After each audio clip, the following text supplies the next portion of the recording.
Hello everyone, welcome back to Season Cuisine. So as promised, today I am making some buttery pie crust for my praline sweet potato pumpkin pie I made in my previous video.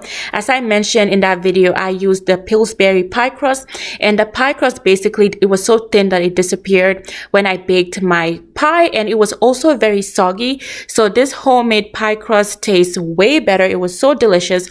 So if you want to see how to make this easy recipe for any pie filling, but especially for my praline sweet potato pumpkin pie, keep on watching.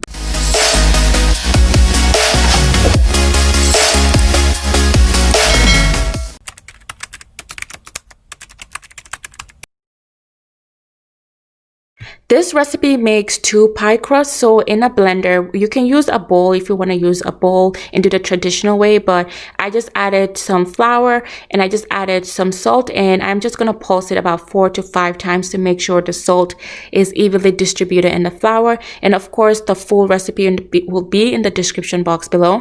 And now I am going in with some chopped butter, and make sure it is really cold and hard butter. I chopped my butter and left it in the fridge while I prepped everything else. And then we're going to do the same thing. Just gently pulse your butter into the flour until it is evenly distributed and until it is fine. And once you're done, it should look like this. And now it is time to add some chilled water. So I have a cup of water with ice, and I'm just going to add 1 tablespoon of water at a time and pulse it. And the goal at the end is to have a dough that's almost like Play-Doh.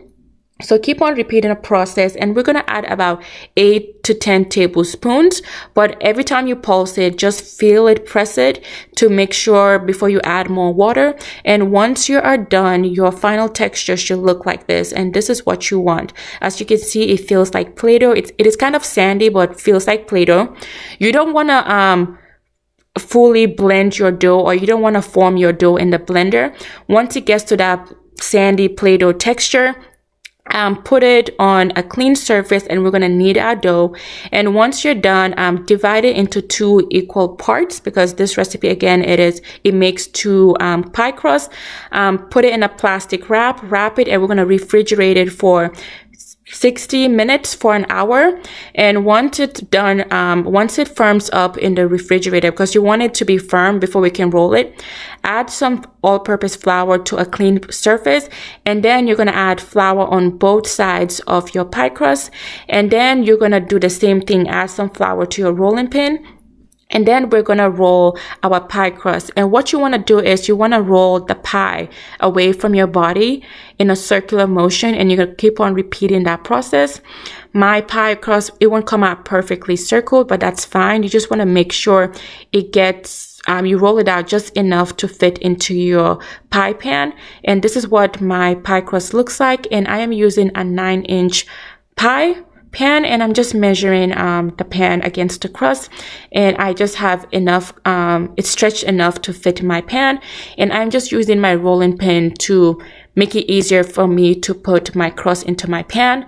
This way I will not stretch the dough, because you don't want to stretch it. And just do that, and it's very easy, guys. Just make sure you gently push the your pie crust into the pan, just the way that I am doing it.